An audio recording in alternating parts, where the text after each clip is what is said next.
이제 사무엘상 31장 그리고 사무엘하 1장을 같이 보려고 합니다. 원래는 이제 사무엘상만 보고 로마서로 돌아가려고 했는데 오늘 이 주제인 사울이 죽는 모습이 사무엘상에도 나타나고 사무엘상 31장 마지막에도 나타나고 사무엘하 1장 사무엘 첫 부분에 사울이 죽는 모습이 두 번 이렇게 나타납니다. 그래서 이 두 번을 같이 살펴보고 다음 주일부터는 또 우리가 몇 개월 전에 보았던 로마서 말씀으로 다시 돌아가도록 하겠습니다. 자, 사울이 어디에서 죽는가 하면은 길보아 산에서 죽습니다. 그래서 우리가 보통 길보아 산 전투라고 말하는데 이 길보아 산에서 어떻게 죽는가 1절 2절 제가 한번 더 읽어드리겠습니다. 31장 1절 블레셋 사람들이 이스라엘을 침해 이스라엘 사람들이 블레셋 사람들 앞에서 도망하여 길보아 산에서 엎드려져 죽으니라. 블레셋 사람들이 사울과 그의 아들들을 추격하여 사울의 아들 요나단과 아비나답과 말기수아를 죽이니라. 자, 길보아 산에서 엎드려져 죽게 되는데요.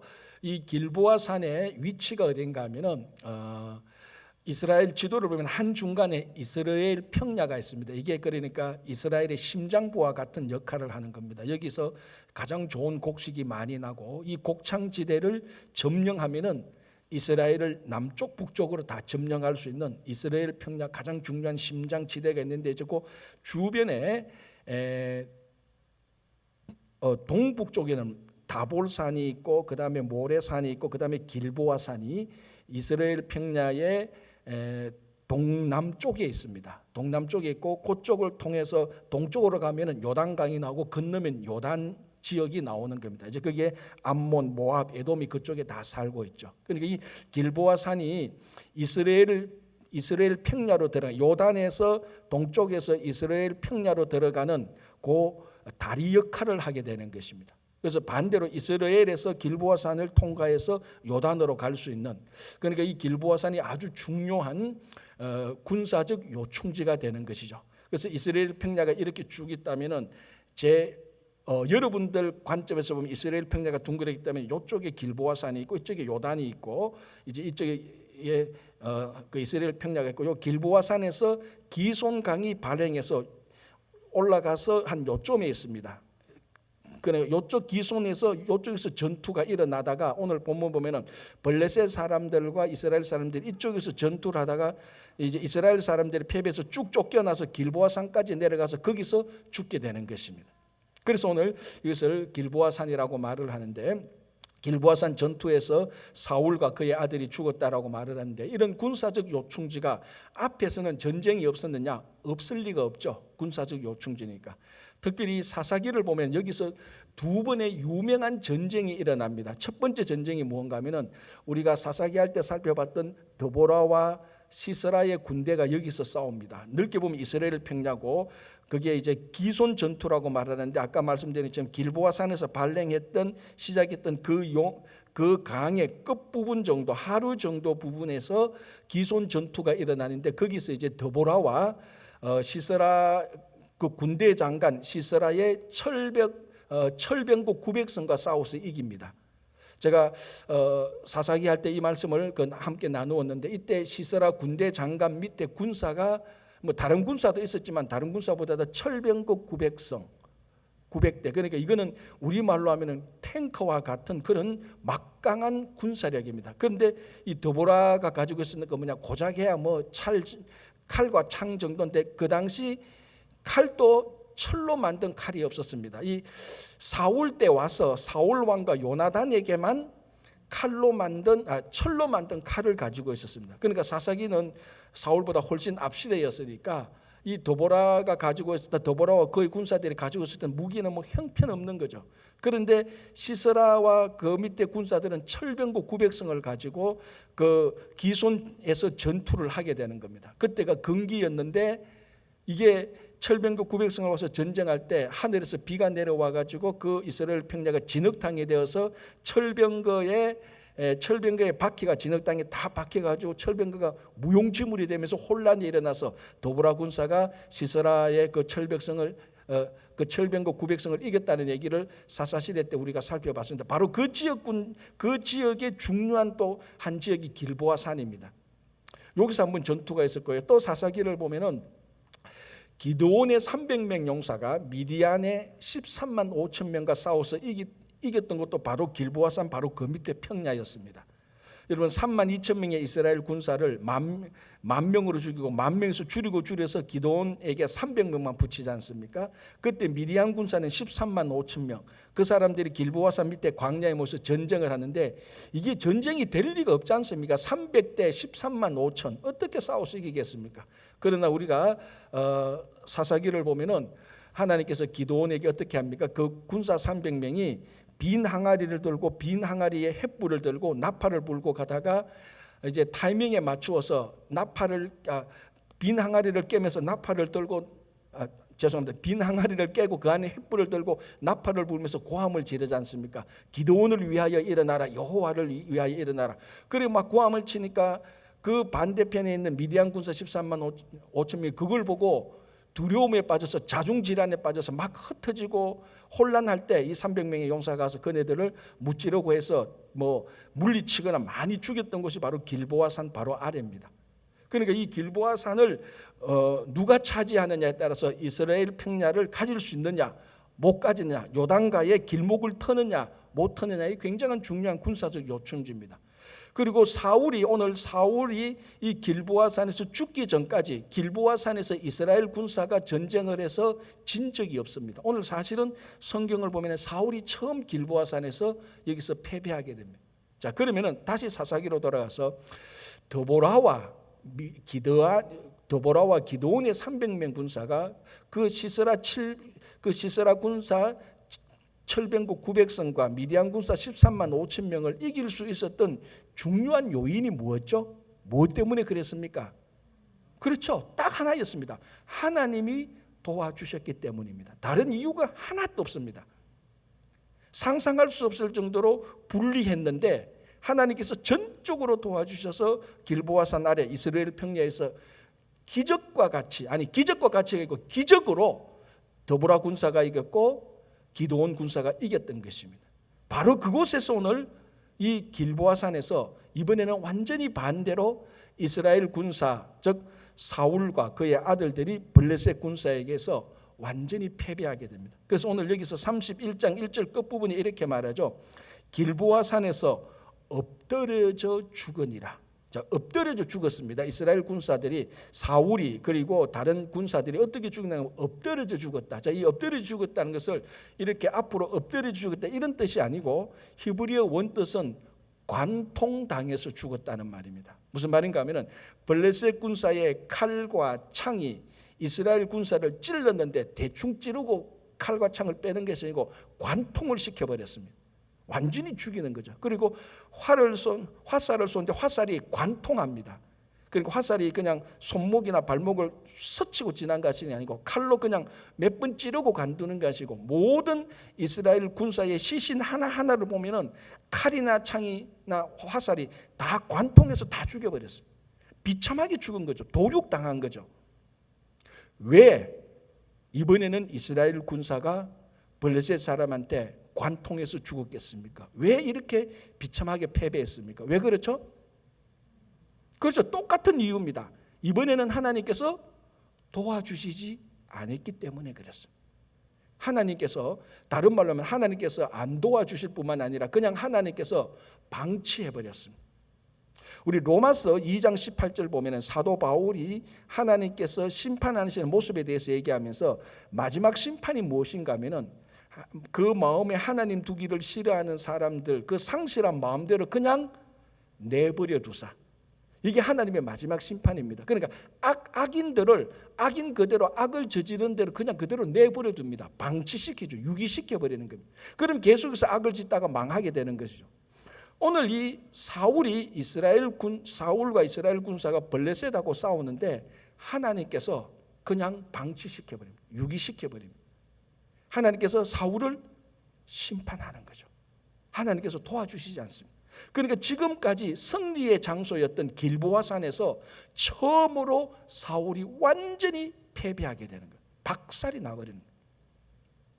그러니까 결국은 하나님의 도우심이 있느냐 없느냐 이게 관건입니다. 이 우리 인생하고도 똑같습니다. 우리가 뭐 한국식으로 말하자면 우리가 있는 곳이 풍수지리가 너무 좋아서 이곳에는 무조건 여기서 식당하면 무조건 잘 돼. 여기서 아이 놓고 키우면 무조건 아이가 장군이 될 거야, 대통령이 될 거야. 한국 사람은 그런 게 많잖아요. 아무리 풍수지리가 좋아도 하나님께서 돕지 않으면은 그냥 아무 쓸모없는 땅입니다. 아무리 거기가 농사가 안 되고 아무리 황무지를 할지라도 하나님께서 함께 하시면 그 땅은 기름진 땅보다 훨씬 더 낫죠.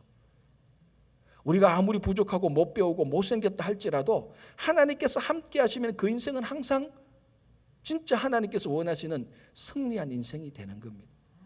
우리가 이 길보아산 전투를 보면서 드보라 사사기 때 승리했고 이 사무엘 때 이 사무엘상에서 패배했고 관건은 하나님의 도우심이 있느냐 없느냐입니다. 사람이 어떠냐가 아니고 군사가 어떠냐가 아니고 장소가 어떠냐가 아니고 얼마나 많이 배웠냐가 아닙니다. 다시 한번 우리 삶을 우리가 하나님의 도움을 전적으로 바라고 살기를 바랍니다. 우리가 미국 살든 한국 살든 중국 살든 여러분들이 로켓을 타고 화성에 가든 관건은 하나님이 우리를 도와주시느냐 아니냐 그것입니다. 자, 이렇게 사무엘상에서 사울이 죽게 됩니다. 좀 더 자세히 말하자면 이제 어떻게 죽습니까? 그 길보아 산에서 완전히 패배해서 사울이 죽게 되었는데 이 사울이 블레셋 사람의 칼에 맞아서는 죽기 싫다. 그래서 옆에 있는 군사한테 너가 나를 찔러서 죽여라. 그래도 내가 그때 할례 받지 않은 블레셋 사람에서 어떻게 죽겠느냐 하니까 옆에 있는 군사도 어떻게 왕을 죽입니까? 못 죽이지 않습니까? 그래서 왕이 못 죽입니다 하니까 사울이 어떻게 합니까? 칼을 두고 자기가 그 위에 올라가서 자살을 해서 죽게 되는 겁니다. 근데 사울의 말로는 비참하게 자살해서 죽게 되는 겁니다. 자, 이 죽음에 대하여서 사무엘하 1장에서 다시 그 사울의 죽음을 이어받아서 사무엘을 기록하고 있습니다. 자, 1절을 보겠습니다. 이렇게 되었습니다. 사무엘하 1장 1절 사울이 죽은 후에 다윗이 아말렉 사람을 쳐 죽이고. 자, 사울이 이제 죽었습니다. 이제 다윗이 나옵니다. 사울이 죽었다라고 말하고 다윗이 아말렉 사람을 쳐 죽였다. 이제 그러고 난 다음에 아말렉 청년 하나가 나타나서 사울의 죽음에 대해서 다시 얘기하는데 그건 이제 조금 이따 보고 먼저 요 1절을 보겠습니다. 사울이 죽었다. 사울의 죽음. 그리고 다윗은 뭘 했느냐? 아말렉을 쳐 죽였다고 말합니다. 자, 이것이 말하고 있는 하나는 사울의 죽음과 다윗과 상관이 있습니까? 없습니까? 지금 상관이 없지요. 왜냐하면 사울이 블레셋에게 길보아 산에서 죽을 때 다윗은 뭐 하고 있었다고요? 아말렉 사람을 쳐서 죽였습니다. 그러니까 역사적인 그 현장에 보면은 다윗과 사울은 전혀 연관 없이 활동을 했습니다. 무슨 말인가 하면은 사울의 죽음에 다윗은 피 한 방울 흘리지 않았다는 겁니다. 무관했다는 겁니다. 이게 나중에 반역자들이 일어나서 다윗을 공격할 때 다윗이 사울의 그 아들의 피를 흘려서 왕이 된 것이 아니냐라고 말할 때 다윗이 말합니다. 나는 사울의 가족의 피 한 방울 흘리지 않았다. 그래서 다윗이 왕이 된 것을 정당하게 해주는 구절이기도 합니다. 실제로 사울의 죽음과 다윗이 아말렉을 친 것은 아무 연관이 없는데 현장에서는 연관이 없는데 그 의미는 아주 중요한 한 가지 의미를 우리에게 전달해 주고 있습니다. 다시 말하자면 사울의 죽음과 다윗이 아말렉을 쳐서 죽인 것이 동일한 의미 한 가지를 말해주고 있습니다. 그게 뭔가 하면요, 다시 사무엘상 15장으로 돌아가야 됩니다. 사무엘상 15장에 어떤 얘기가 나오는가 하면 우리가 이미 살펴본 대로 사울 왕이 아말렉과 전투를 할 때 사무엘 선지자가 하나님의 말씀을 전합니다. 메시지가 뭐였습니까? 아말렉 사람을 진멸하라 그랬습니다. 그런데 사울 왕이 아말렉 사람을 진멸하지 않죠. 아각 왕을 살려두죠. 나중에 이 아각 왕의 후손 가운데 하만이 나옵니다. 에스더 때. 그래서 살려두고 또 뭡니까? 좋은 양과 소를 따로 챙겨놨습니다. 다 진멸하고 죽이라 그랬는데 그때 사무엘 선지자가 사울의 진영에 들어와서 양과 소의 소리를 듣고 왕이시여 이건 무슨 소리입니까? 라고 말할 때 변명했잖아요. 우리가 앞에서 살펴봤지 않습니까? 하나님께 우리 제사 드리려고 내 백성들이 따로 좀 좋은 거 챙겨놨습니다. 그때 사무엘 선지자가 뭐라고 말합니까? 그 유명한 말씀 있지 않습니까? 왕이시여 순종이 제사보다 낫습니다. 그 유명한 말씀이지. 그런데 이 아말렉과의 전쟁에서 결국 사울이 가장 잘못한 게 무엇입니까? 순종하지 않은 거죠. 불순종하지. 그 불순종한 거 아닙니까? 그때에 사무엘상 15장을 다시 읽어보시면 이런 말이 나옵니다. 하나님께서 사울을 왕으로 세운 것을 후회한다 그랬습니다. 하나님이 마치 우리 사람처럼 하는 말처럼 아유 내가 사울을 왕으로 세웠는데 아이고 내가 잘못 세웠어. 저 불순종하는 저 사람을 이스라엘의 초대 왕으로 세우더니 그런 의미입니다. 우리식으로 하자면. 그리고 난 다음에 또 무슨 말을 합니까? 사울 왕이 하나님의 말씀을 버렸기 때문에 이제는 하나님께서 당신을 버리실 것입니다. 결정적으로 사울이 왕위에서 내려올 수밖에 없는 사건이 아말렉을 죽이지 못해서 불순종한 행위 때문이었습니다. 사실 그것 때문에 지금 길보아 산에서도 하나님께서 방치시켜서 하나님께서 심판해서 다 죽게 되는 겁니다. 그런데 자 보십시오. 사울이 죽은 후에 다윗이 아말렉 사람을 쳐 죽이며, 자 여기서 쳐 죽인다는 이 말이 좀 거친데 우리가 앞에 가지고 있었던 한글 개혁판 성경에는 다윗이 아말렉 사람을 도륙했다라고 말합니다. 그 표현이 사실은 그 뉘앙스가 더 정확합니다.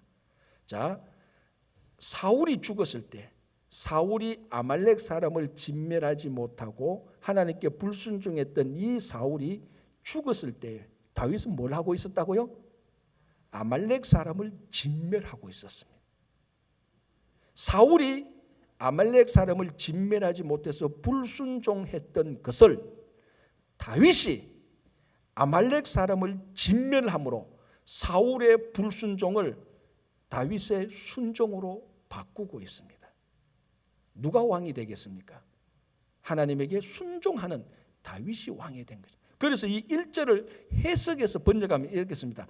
사울이 아말렉 사람을 진멸하지 못하고 불순종해서 길보아 산에서 죽은 후에 다윗이 아말렉 사람을 진멸하여 하나님께 순종하더니 이렇게 되는 겁니다.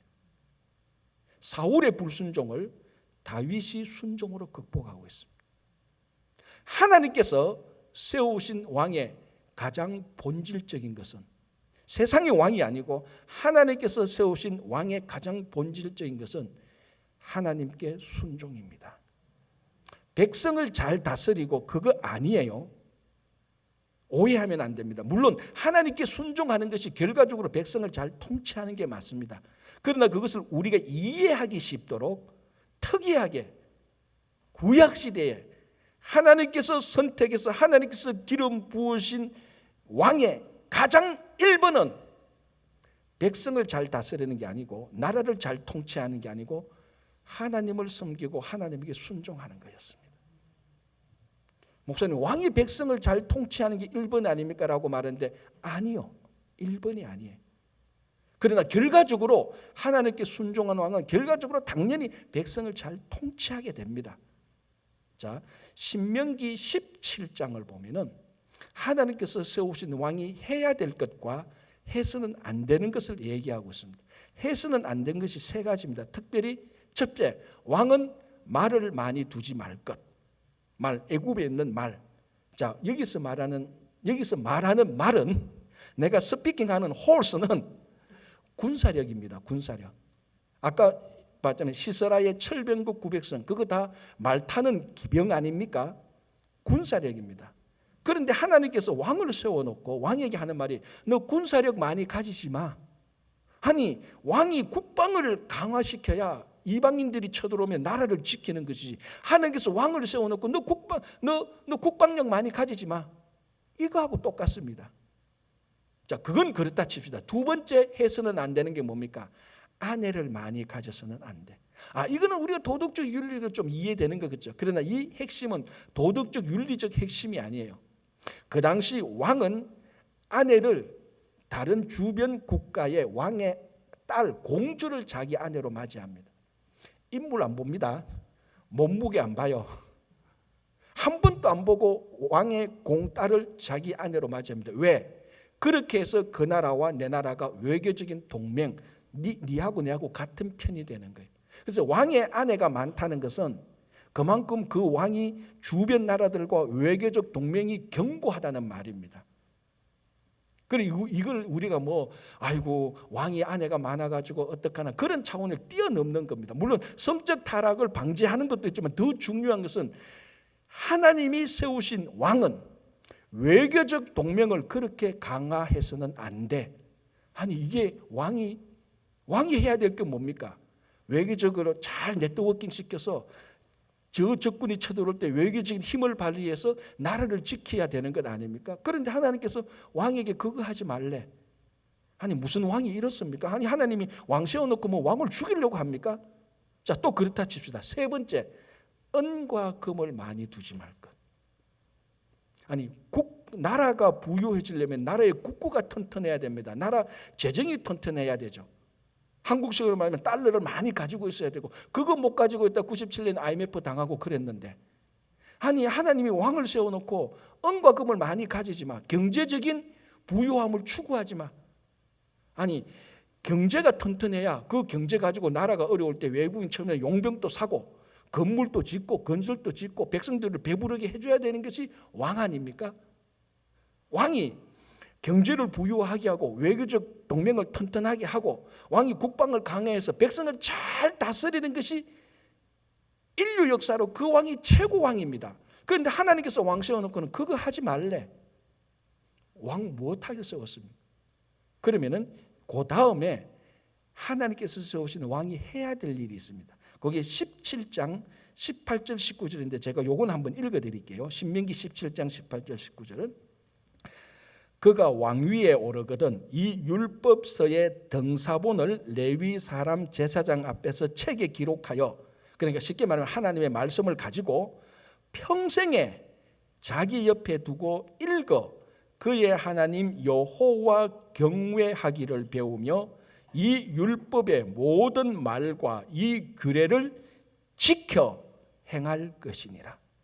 왕이 해야 될 것은 하나님의 말씀을 평생 옆에 두고 내가 하나님을 잘 섬기는지 못 섬기는지 말씀으로 검토하고 평생 하나님을 경외하고 이 말씀을 지켜 행하는 것, 말씀에 순종하는 것이 왕이 해야 될 1번입니다.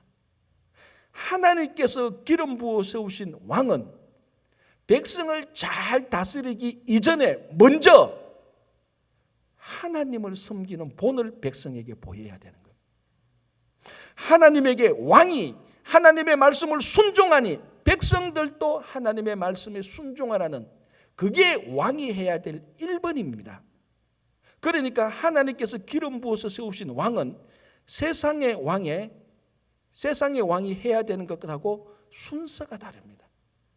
하나님께서 세우신 왕은, 하나님께서 왕으로 세우시는 사람은 나라를 잘 다스리기 전에, 국방과 경제와 외교를 잘 하기 전에 먼저 모든 백성들 앞에서 하나님은 이렇게 섬기는 것이요라고 본을 보이는 겁니다.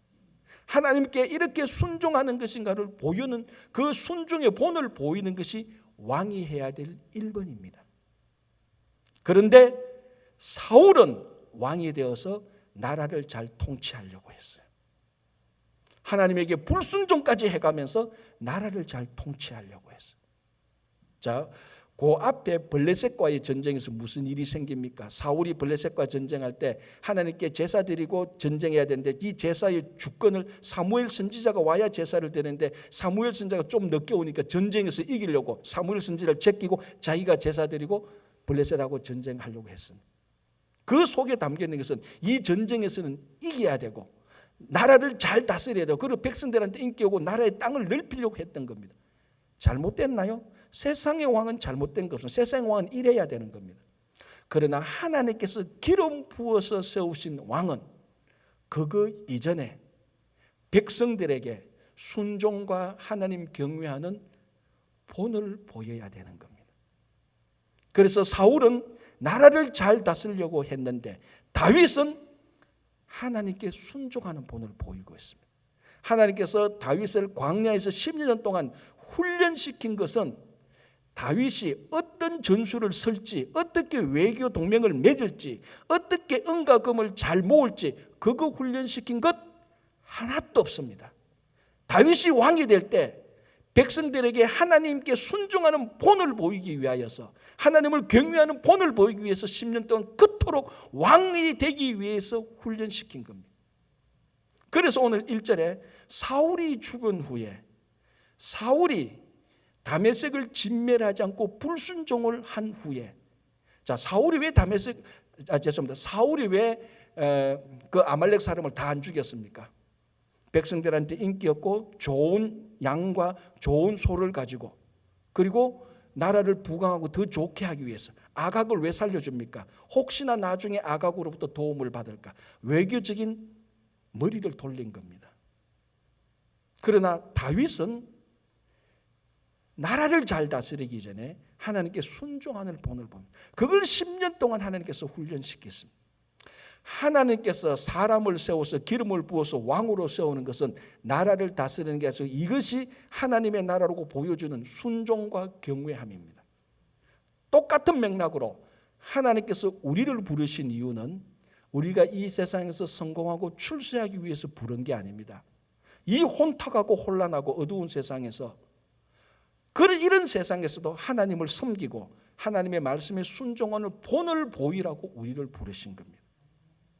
그래서 예수님께서 3년간 제자를 훈련시키면서 뭐라고 말합니까? 내가 너희들을 이렇게 잘 훈련시켰으니 너희들은 세상에 나가서 출세하고 성공하고 세상의 권력을 거머쥐어라. 그렇게 말했습니까? 아니죠. 너희들은 세상에 나가서 빛과 소금이 되라고 말했습니다.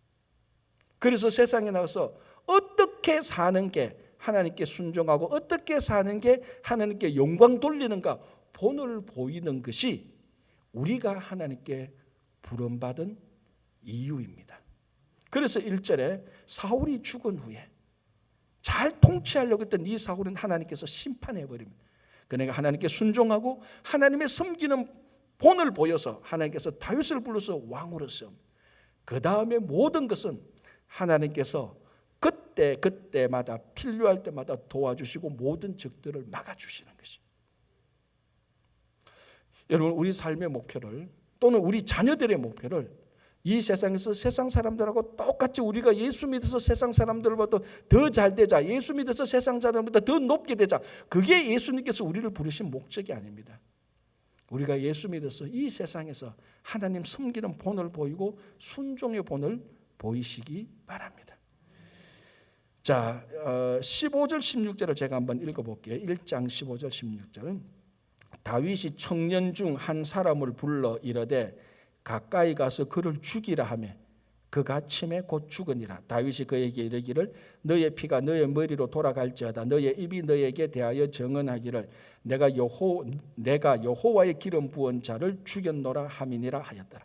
자, 이게 우리가 사무엘상 31장에 사울이 어떻게 죽었는가를 봤습니다. 그런데 사무엘하 1장에 보면은 또 다른 사울의 죽음에 대한 기록이 나옵니다. 자, 그게 뭔가 하면은 한 아말렉 청년이 다윗에게 옵니다. 다윗에게 와서 사울이 썼던 왕관 그리고 사울의 손에 썼던 고리를 가지고 와서 다윗에게 말을 합니다. 물론 옷은 다 찢어졌고 마치 전쟁터에서 살아남은 사람처럼 해서 아말렉 청년이 와서 다윗에게 말합니다. 왕이시여, 여기 내가 사울의 왕관과 사울의 고리를 가져왔습니다. 어떻게 가져왔는가 하면은 전쟁이 일어났다는 것을 알고 내가 우연히 길보아 산에 올라갔는데 올라가 보니 사울 왕이 거의 죽게 되었습니다. 사울 왕이 죽게 됐는데 너무 고통 중에 있었고, 그래서 사울 왕이 더 이상 살 수가 없었고, 사울 왕이 죽여달라고 부탁하기에 내가 어쩔 수 없이 사울 왕을 내가 죽였습니다.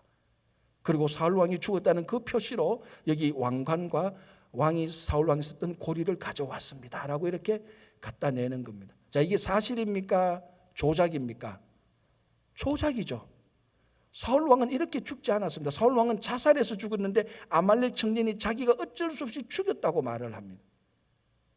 자, 그러면 이 아말렉 청년은 왜 이런 일을 조작했을까요?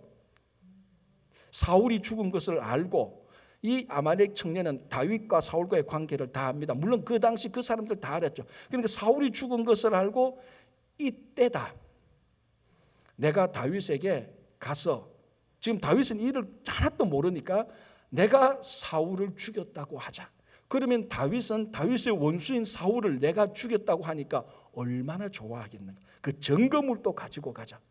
그래서 다윗이 왕이 될 때 높은 자리는 그렇다 치더라도 한 자리를 주십시오. 내가 공적을 이뤘습니다. 다윗의 원수인 사울을 내가 죽였습니다. 어쨌거나 제가 죽인 것 아닙니까? 그런 의도입니다. 잔머리를 한참 돌렸죠. 머리를 한참 돌렸고 정세를 나름대로 판단했고 이때는 이렇게 재빠르게 민첩하게 행동을 했습니다. 수고했습니다.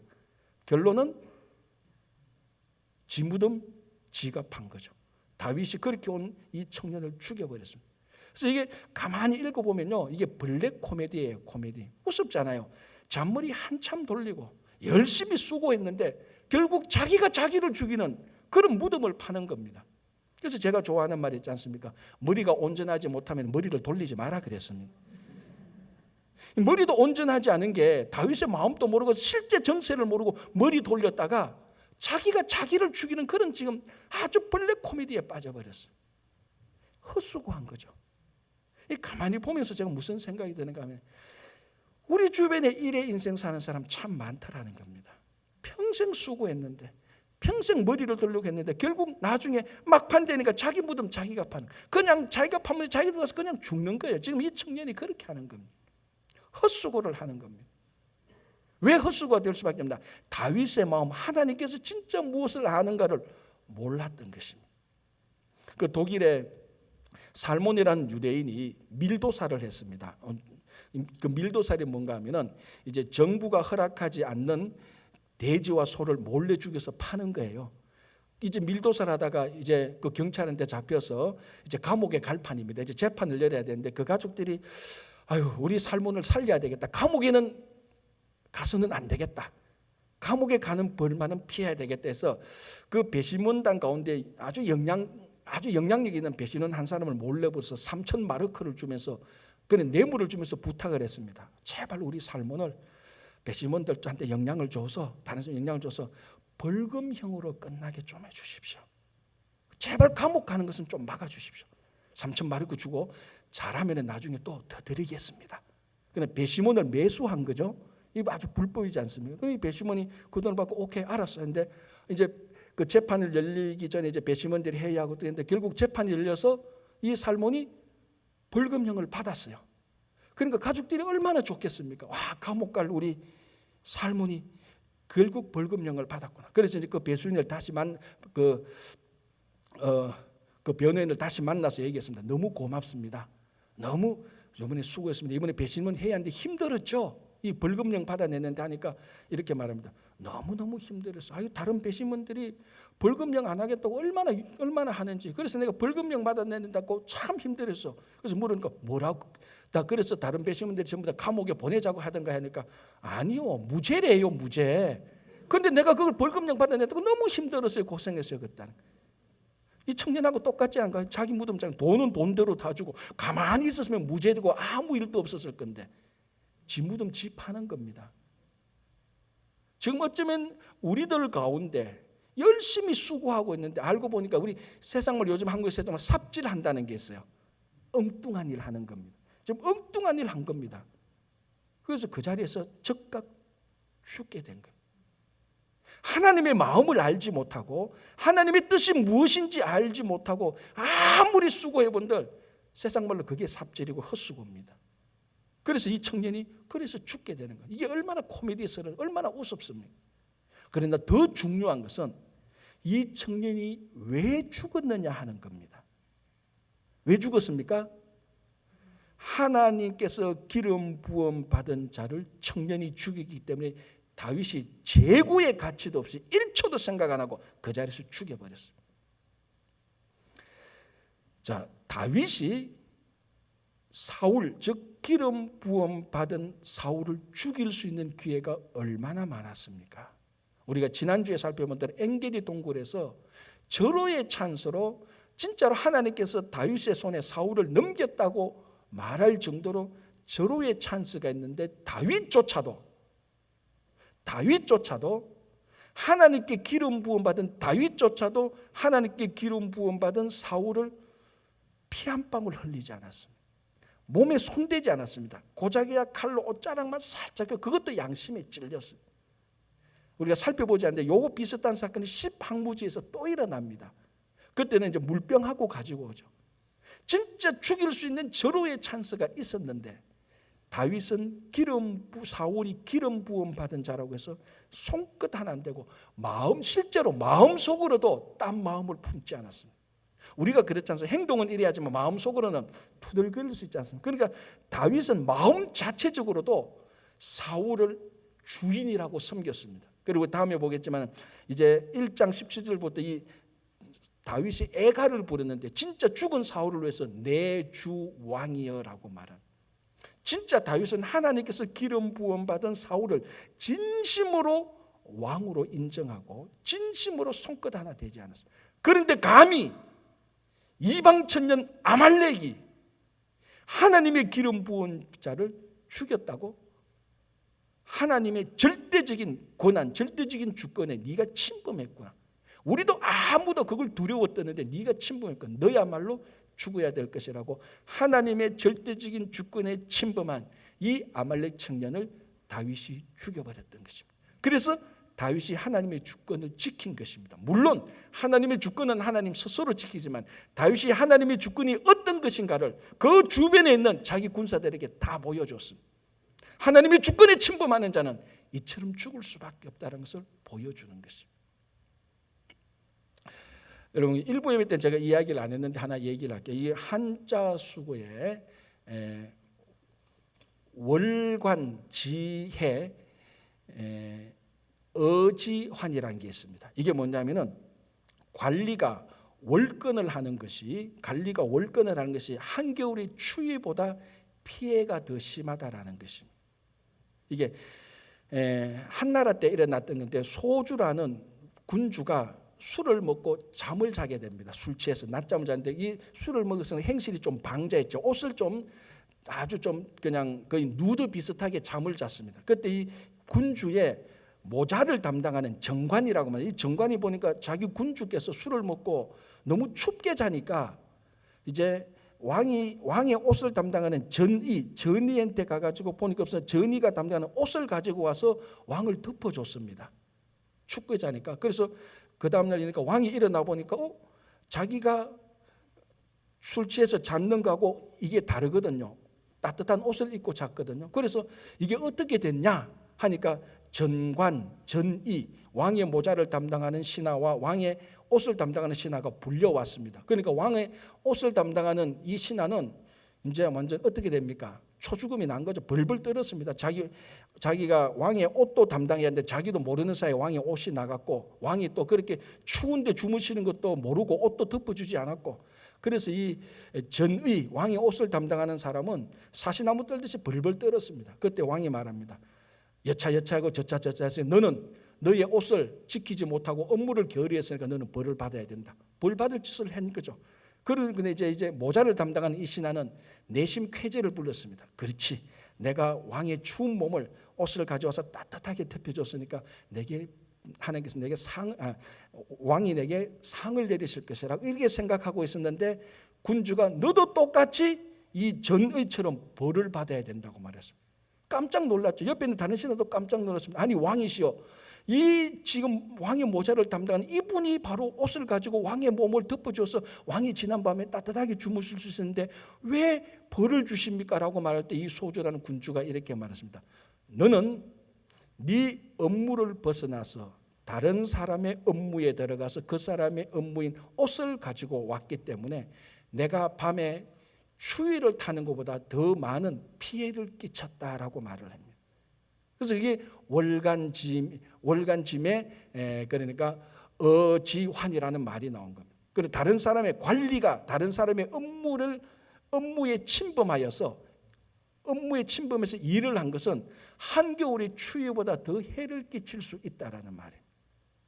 자, 왕의 몸을 따뜻하기 위해서 다른 사람의 자기 옆에 있는 관원의 업무를 침범한 걸 가지고 왕은 잘못했다고 질책을 합니다. 그런데 창조주 하나님께서 기름 부어서 세우신 왕을, 하나님이 절대적인 주권으로 세우신 왕을 사람이 침범을 해버렸습니다. 다윗으로서는 상상할 수 없는 일입니다. 그래서 그 자리에서 죽여버린 것이 어마어마하게 무서운 사건이죠. 그런데 우리가 얼마나 많이 하나님의 주권을 침범하는지 모릅니다. 예배가 이러니 저러니, 하나님의 말씀이 이러니 저러니, 하나님께서 내 삶을 인도하는 모양이 이러니 저러니, 그런 생각 자체가 하나님께서 내게 역사하시는 모든 예배와 말씀과 인도하심을 통해서 내게 주관하시는 하나님의 권리에 우리가 간섭하고 입을 대므로 말미암아 오늘 이 청년이 하는 일과 별반 다르지 않은 일을 저지르고 있습니다. 다윗이 알고 있는 하나님께서, 그 하나님께서 하나님의 주권에 침범하는 자를 죽이기로 작정했다면 우리 가운데 살아있을 자가 한 명도 없습니다. 여러분, 우리가 오늘 또 예배를 드리면서 말씀을 읽으면서 하나님께서 내 삶을 미국으로 인도하신 걸 보면서 왜 나를 지금 이 모양 이대로 하나님께서 했나, 더 좋게, 왜 저 사람은 저렇게 하고 나는 이렇게 하고, 왜 오늘 예배는 이러냐, 왜 하나님의 말씀은 이렇게 왜 이런 말씀이 내게 있나, 그 모든 것이 사실을 따지고 보면은 하나님의 절대적인 주권에 우리가 간섭하고 입대고 사실은 침범하는 것이. 오늘 우리가 이 본문을 보면서 우리 속에 아말렉 청년과 같은 것을 다 칼로 쳐내야 됩니다. 하나님의 주권을 거룩히, 하나님의 주권을 정말로 우리가 존중하며 그 주권 때문에 좀 불편하더라도, 좀 손해보더라도, 좀 짜증이 나더라도 그 주권을 인정하고 갈 때 하나님께서 최소한 다윗처럼 우리를 다루어 주실 것입니다. 그래서 다윗이 하나님의 마음에 쏙 드는 사람이었습니다. 철저하게 순종을 하고 철저하게 하나님의 주권을 인정하고, 그런 이 다윗을 하나님께서 기뻐하시고 왕으로 세우는 것입니다. 우리가 맡은 직분, 우리가 이 땅에 살아갈 때 우리가 다시 한번 하나님의 도움 없이는 우리는 살 수 없습니다라고 고백을 하고, 우리가 하나님의 주권을 인정하면 어떤 경우에도 하나님께 순종하시는 여러분 되시기를 간절히 바랍니다. 기도하겠습니다. 하나님 감사합니다. 우리들이 너무나 부족하여서 하나님의 주권도 침범하기도 하고 하나님께 순종하지 않기도 하고 하나님의 도움 없이 살 수도 있다고 금방을 떠는 삶을 살기도 했습니다. 용서하여 주시고 우리가 어디에 있든지 무엇을 하든지 하나님의 도움 없이는 살 수 없다는 것을 고백하고 절대적으로 하나님의 도움을 바라는 우리가 되게 하여 주시옵소서. 하나님께 순종하며 살아갈 때 하나님께서 우리를 부르신 것은 세상의 가장 높은 자리에 앉기 위함도 아니요, 세상에 가장 인기 있는 사람으로 만들기 위함도 아니요, 이 세상에서 하나님을 잘 섬기고 하나님께 순종하는 본을 보이기 위함이니 우리가 앞으로 살아가는 동안에 정말 하나님의 말씀에 따라서 이 세상의 빛과 소금이 되게 하여 주시옵소서. 혹 우리의 말과 심지어는 생각조차도 하나님의 주권에 침범하지 않도록 하나님을 존귀히 여기는 성도가 되게 하여 주시옵소서. 예수님 이름으로 기도합니다. 아멘.